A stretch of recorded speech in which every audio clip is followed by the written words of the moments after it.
Hey everybody, this is Pastor Chris. I'm coming to you live from Lexington Park Baptist Church. Just to give a few more minutes for people to get on because I kind of started the timer late. I'm going to go and I'll be right back and then we'll do our official introduction. Be right back in just a second.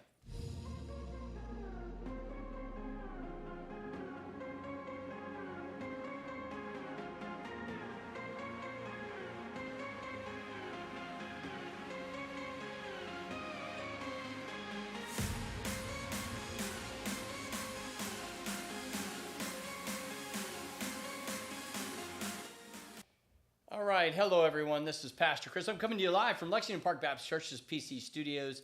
It is August the 21st, 2021. How in the world are you doing? Hope you're blessed. I hope you're highly favored by God. Good to be with you here today. So we're going to be talking about one of our distinctives. So we have values, we have a mission statement, we have our values, and then we have distinctives. And one of those things is that we're saying we're unashamedly Baptist. You may not even know what they are. They're on our vision pamphlet. But one of those things I just did a sermon on this week was Unashamedly Baptist. Now, I know that in our church we have a variety of people from different backgrounds and some from different even backgrounds of Baptist.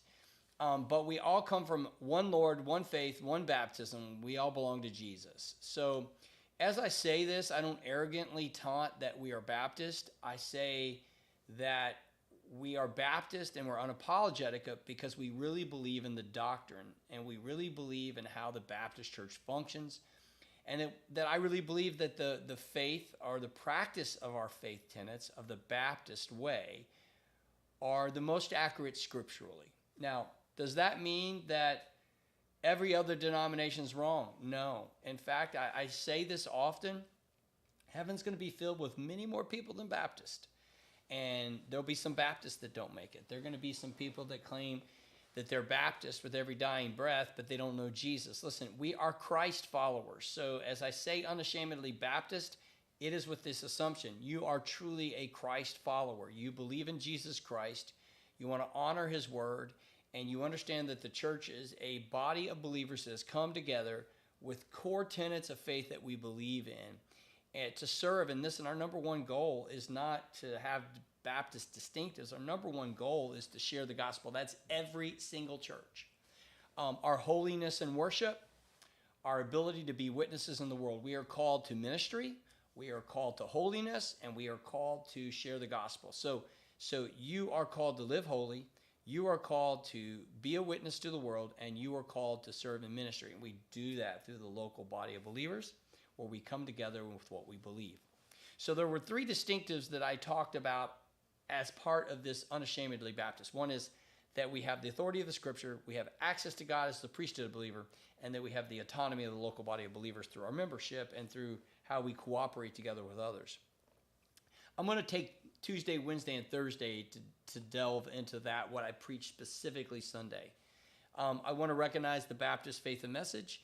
Everyone got that. You can find this online, Baptist Faith and Message 2000. So to the best of my knowledge, my recollection is 3 times. There was the original message, Baptist Faith and Message, and then 1925-ish, 1950-ish, there was another edition, and then 2000 was another edition. So we've not changed this much. This is a statement in time. We are confessional people, not creedal people. I kind of talked about that. And in fact, hold on just a second. Let me get something. I'll be right back.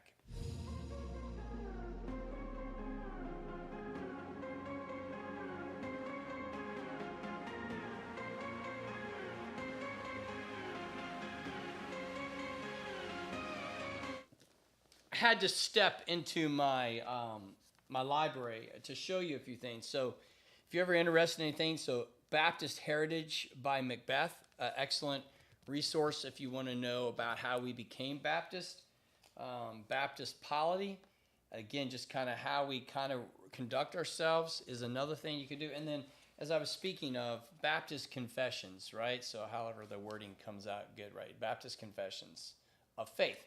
So these are actually, I had to study this in Baptist Heritage in seminary. So again, another reason seminary is not a cemetery, you guys. I hate when people try to do that. Seminary can corrupt pastors if it's a corrupt seminary, but seminary, at least when I went, And New Orleans, I'm proud of it. I was educated well, and things that I never would have studied, even understanding the confessions of the faith. So I want to share a little bit with you today, that we are confessional people, not creedal people, and that doesn't mean you have the right to disagree with this document. In fact, I would say if you're Southern, if you believe in Lexington Park Baptist Church, this is what we believe.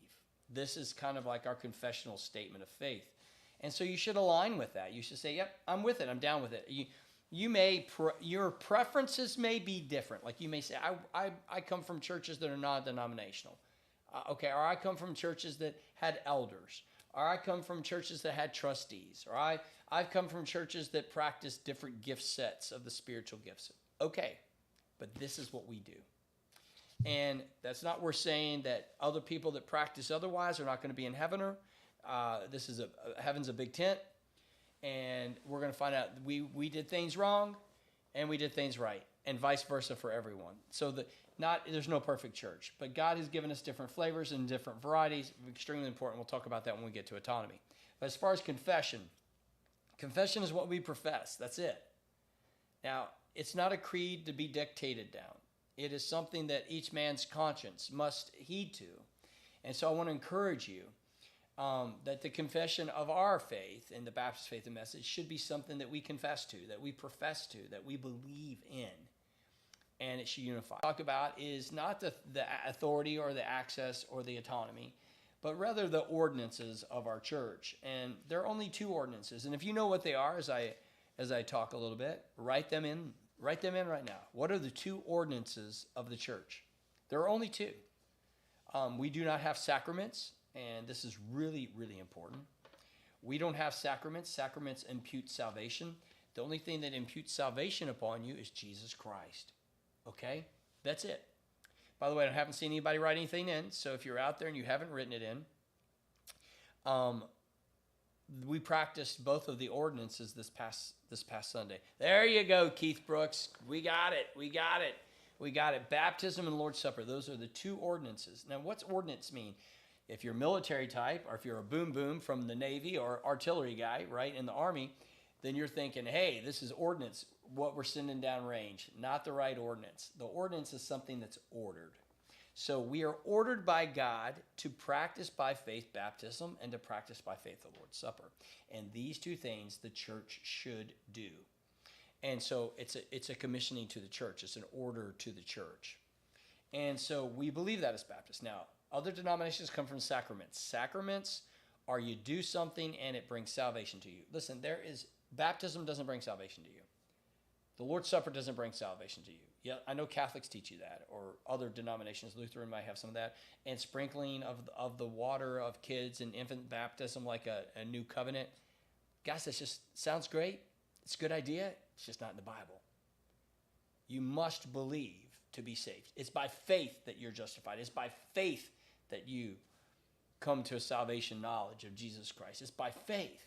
So if there's anything we do, it's not an action. It's not an act. It's faith.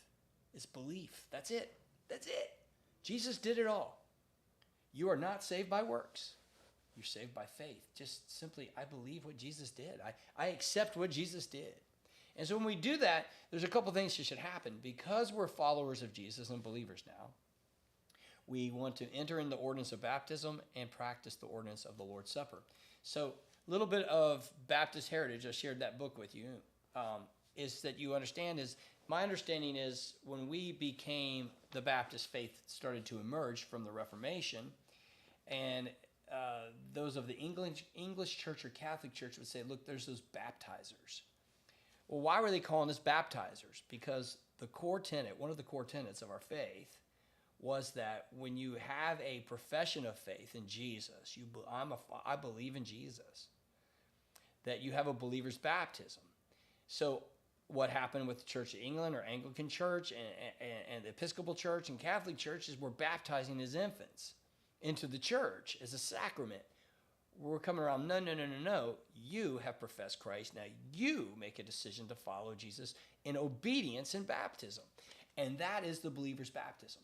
So I believe that wholeheartedly. It's a distinctive of Baptist. Some people are more staunch on that than me. But sprinkling just doesn't get it. One, the mode is wrong. The mode by itself is wrong. The mode of sprinkling, where in the world? That's nowhere in the Bible, right? The practice came early in church history with good cause. Infants die young. We want them to be saved. We want them to know Jesus, so we sprinkle them. Not required, though, for salvation. In fact, I would say we could call on some scriptures to help bring comfort in other areas to that a child before an age of what we call accountability. That word is never in the Bible either, though, but where they become consciously aware of their sin and they become accountable unto God, and that maybe the faith of the parents would be sufficient to the child until that age, and God knows the innocence of a child. We could make some scriptural arguments for that, but it's silent in a lot of ways. What happens if a child dies early in life? But baptism not required. So baptism is not required from an adult. But why would an adult be baptized then? Why? Who cares, right? If it's not for salvation, who cares if I get baptized? Legitimate question. Because you want to obey Jesus. Because you're following Jesus. And Jesus' command is really clear in the Great Commission, Matthew 28, 19 through 20. Go read it. He commissioned us. He told the church. He's commissioning the church. He's commissioning individuals. Go and make disciples of all nations, baptizing them, key word here, baptizing them in the name of the Father, Son, and Holy Spirit. And then teaching them all that he's commanded us. And then remember, he's with us always to the end of the age. Baptizing. Guys, there's no way around it. Baptism is not something that saves you, but it's something we're commanded to do.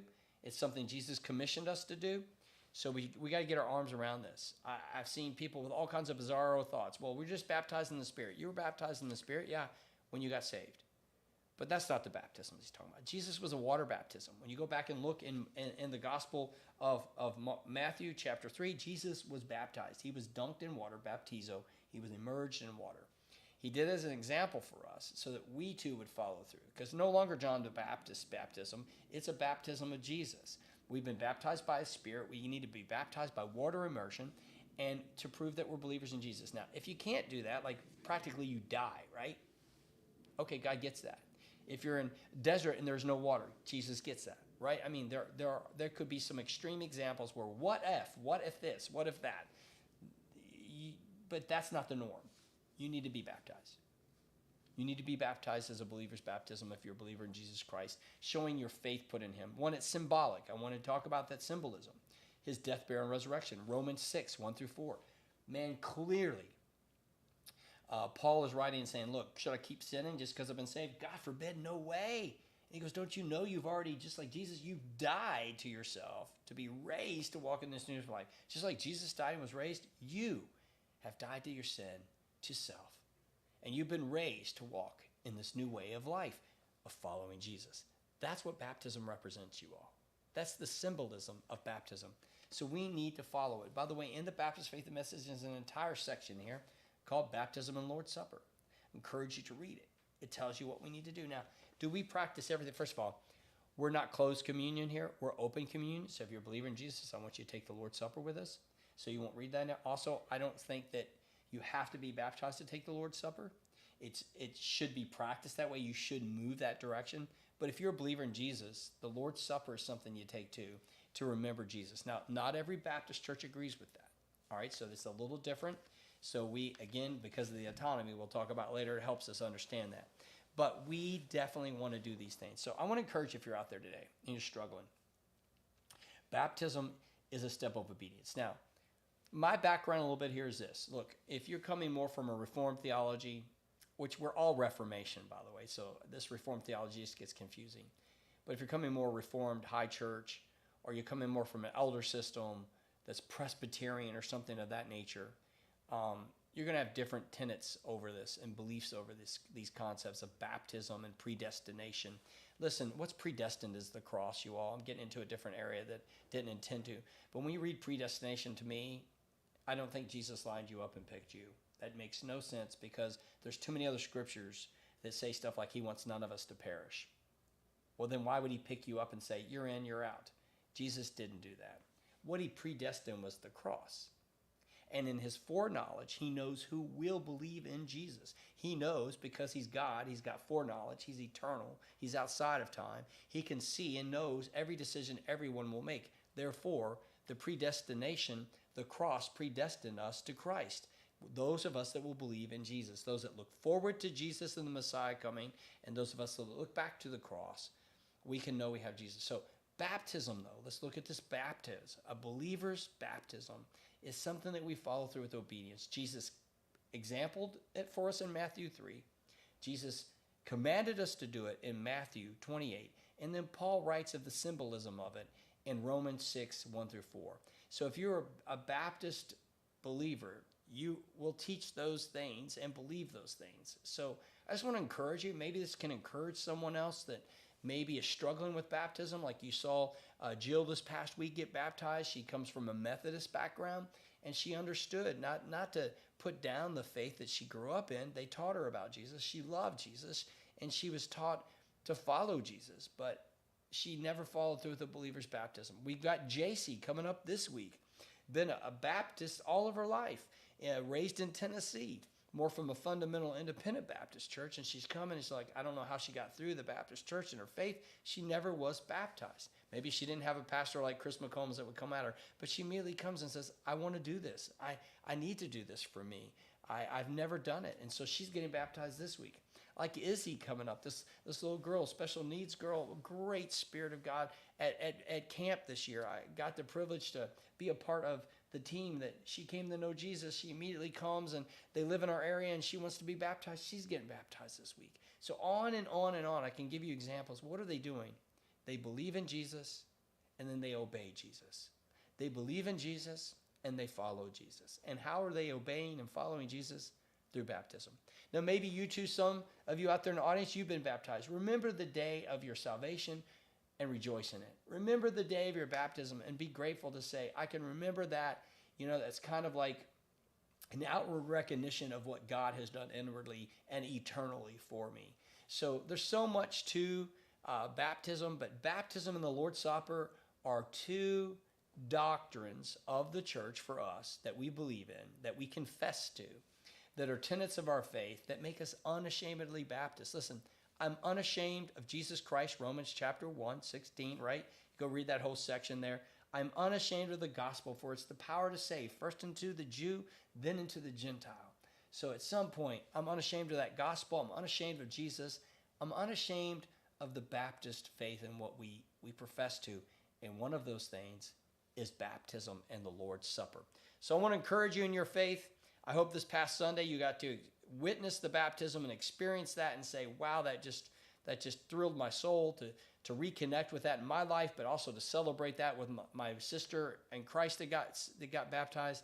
And also the Lord's Supper, I got to connect and remember what Jesus did for me with his death, and that his body was broken and his blood was shed for me, and that he's coming back for me. These two ordinances we carry on throughout all of our history, throughout the history of the church. And I want you to know you can be proud to be Baptist, and you can be unashamed to be a Baptist about baptism in the Lord's Supper.